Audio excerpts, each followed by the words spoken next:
Hello everyone, स्वागत है आपका हमारे YouTube channel Bijnor grain station में, जहां हम क्लास 10th की फिजिक्स पढ़ रहे थे। और इससे रिलेटेड मैंने काफ़ी कंटेंट अपलोड कर दिया है। हमने इसमें करंट्स के बारे में पढ़ लिया है, इलेक्ट्रिसिटी के बारे में पढ़ लिया, चार्जेस के बारे में पढ़ लिया। और लास्ट लेक्चर में मैंने पोटेंशियल एनर्जी, पोटेंशियल और पोटेंशियल डिफरेंस, इन तीनों के बारे में बताया। तो आज हम एक नया टॉपिक डिस्कस करने जा रहे हैं, विच इज ओम्स लॉ।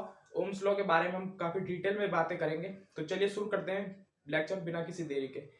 तो ओम्स एक बहुत बड़े साइंटिस्ट रहे। इन्होंने क्या बताया कि भाई जो करंट किसी भी सर्किट में फ्लो होता है तो क्या होता है, वोल्टेज के प्रोपोर्शनल होता है। यानी जो वोल्टेज, अभी आप जब आगे डिटेल में समझेंगे, पिछली लेक्चर में मैंने पोटेंशियल डिफरेंस के बारे में आपको बताया था। पोटेंशियल डिफरेंस और वोल्टेज में ज्यादा फर्क नहीं है, ठीक है ना। पोटेंशियल डिफरेंस और वोल्टेज में कोई फर्क नहीं है। तो यहाँ पे जो ओम्स ने हमें लॉ दिया था उसमें क्या कहा गया था, it state that current flowing in a conductor is directly proportional to the potential difference across the end of the conductor at a constant temperature। Temperature हमेशा कांस्टेंट रहेगा, साथ में जो करंट हमारा होगा वो किसके प्रोपोर्शनल हो जाएगा, करंट हमारा होगा डायरेक्टली प्रोपोर्शनल वोल्टेज के।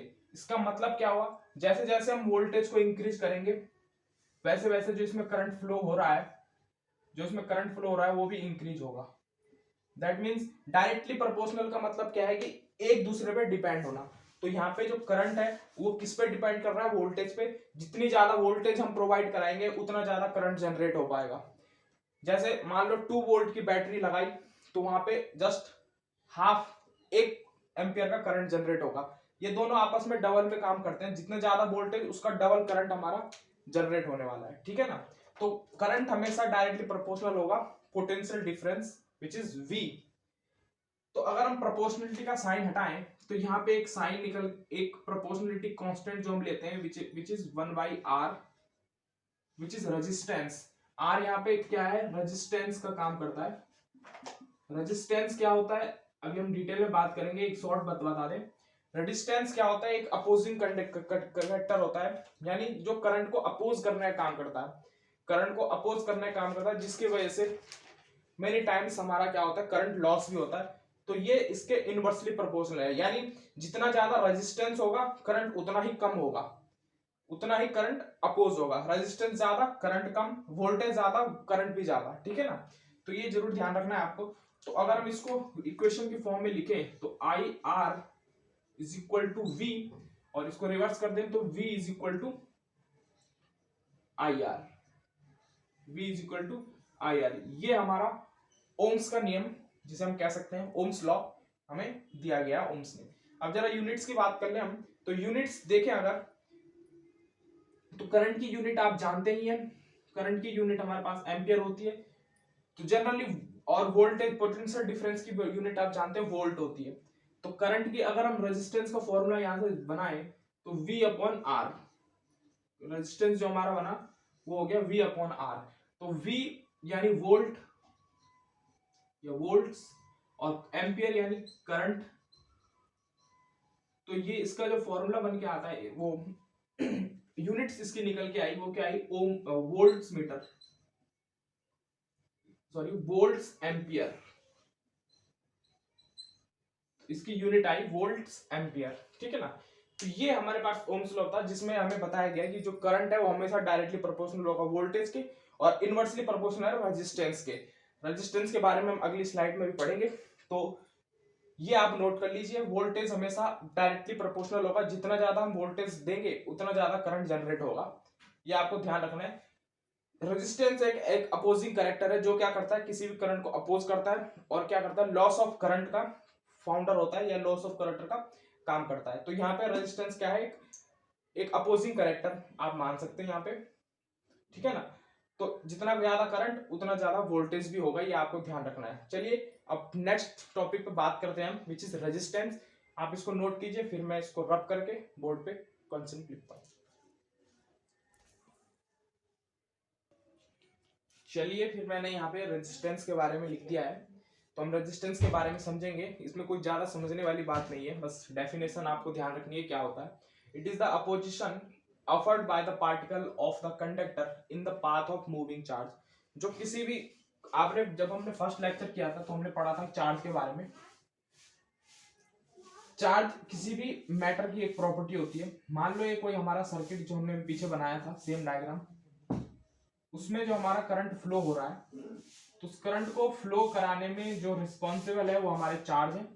तो यहाँ पे हमारे पास जो चार्ज मूव कर रहे हैं किसी भी पार्टिकल या किसी भी कंडक्टर में, तो इसको अपोज करने का जो काम करता है वो मटेरियल के offered by the particle of the conductor. उसी कंडक्टर के जो पार्टिकल्स हैं इसको अपोजिशन का काम करते हैं। अपोज यानी जैसे मान लो आप किसी भीड़ से जा रहे हो, तो अगर किसी मेले में गए तो वहां बहुत भीड़ है, कोई इधर से आ रहा है कोई उधर से आ रहा है, तो धक्के मुक्की बहुत ज्यादा होती है, जिससे आपको एक एंड से दूसरे एंड जाने में काफी कठिनाई होगी। लेकिन अगर कहीं कीर्तन हो रहा है या कोई ऐसा काम हो रहा है तो वहां पे जाने में आपको आसानी होगी। तो यहाँ पे कहने का मतलब ये है कि जो चार्ज इसमें मूव कर रहा है, करंट को फ्लो करा रहा है चार्ज, ये क्या है, किसी भी ऐसा नहीं है कि एक स्ट्रेट पाथ में फॉलो करेगा, ये रैंडमली कहीं पे भी डाइवर्ट होकर किसी भी चीज से टकरा सकता है। क्योंकि आप जानते हैं चार्ज का नेचर क्या है, पॉजिटिव चार्ज के साथ हमेशा अट्रैक्ट होगा और सेम चार्ज के साथ रिपल होगा। तो कुछ चार्जेस में ऐसे होंगे जो सेम चार्ज होंगे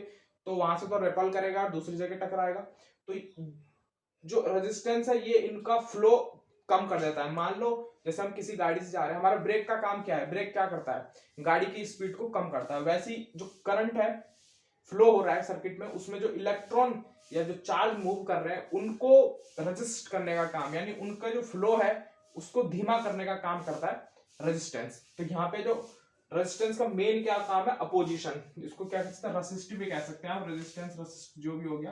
तो ये आपको मीनिंग याद रखना है कि अपोजिशन क्या है, किसी भी चार्ज जो मूव कर रहा है उसको अपोज करने का काम करता है रेजिस्टेंस। और इस वजह से क्या होता है, जो फ्लो ऑफ करंट है वो भी धीमा हो जाता है, ठीक है ना, और लॉस ऑफ करंट बहुत ज्यादा होता है रेजिस्टेंस की वजह से, ठीक है ना। तो पिछली स्लाइड में हमने पढ़ा था कि V इज इक्वल टू जो IR आया था फॉर्मूला, ये हमारे पास था ओम्स लॉ, ठीक है ना, और इससे हमने रेजिस्टेंस का फॉर्मूला निकाला था which is V upon R। तो इसकी यूनिट मैंने पिछली स्लाइड में बता दी थी आपको, which is volts ampere.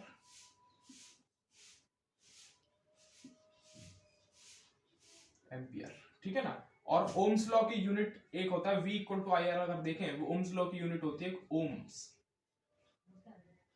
Ohms. ये आपको ध्यान रखनी, ये ओम्स यूनिट रखी गई है ओम्स साइंटिस्ट के नाम पे, ठीक है ना, और ये हमारी कैलकुलेटेड वो है यूनिट्स, ठीक है ना। तो दोनों चीज ध्यान रखनी है आपको, यूनिट्स। चलिए अब हम एक इससे रिलेटेड ओम्स लॉ से रिलेटेड क्वेश्चन करेंगे, उसके बाद इस लेक्चर को फिनिश करेंगे। तो चलिए आप इसको नोट कीजिए, फिर इसके बाद क्वेश्चन बोर्ड पे लिख के क्वेश्चन सॉल्व करते हैं।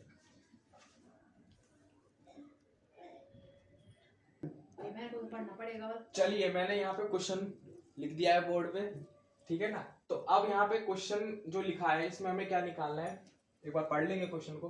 How much current will an electric bulb drawn from 220 volt source if the resistance of the bulb filament is 200 ohm, ठीक है ना।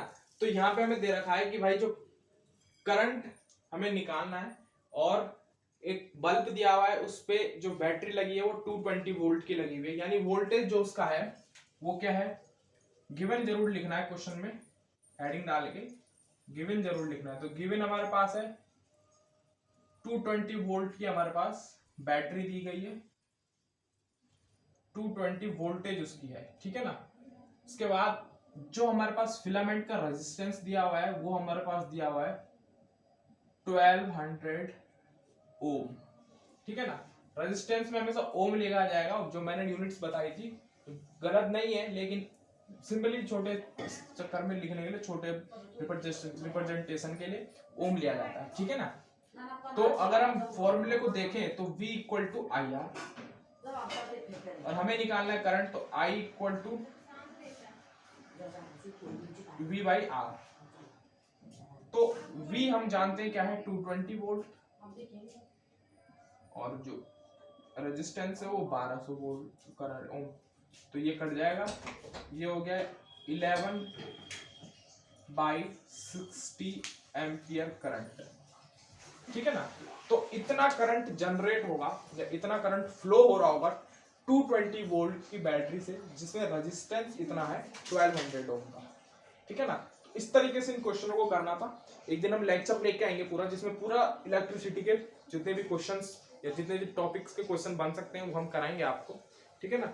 तो मिलते हैं मेरी ऐसी इंटरेस्टिंग नई वीडियो के साथ, जिसमें हमने आज ओम्स लॉ के बारे में डिस्कस किया। नेक्स्ट वीडियो में हम फैक्टर अफेक्टिंग द करंट, इस पे बात करेंगे, या कंडक्टर जो फैक्टर इफेक्ट करते हैं करंट फ्लो में, क्या क्या रिस्पॉन्सिबल है फैक्टर, वो सब के बारे में या उन सब के बारे में हम बात करेंगे। तो चलिए मिलते हैं हमारी ऐसी इंटरेस्टिंग नई वीडियो के साथ, तब तक के लिए धन्यवाद। अगर आप हमारे चैनल पर नए हैं तो चैनल को सब्सक्राइब करें, वीडियो को लाइक करें और कमेंट जरूर करें, बताएंगे ताकि हमारी क्वेरीज पता लगे हमें, और हम आपके लिए अच्छे से अच्छा कंटेंट या अच्छे से अच्छा लेक्चर आपके लिए डाल सकें।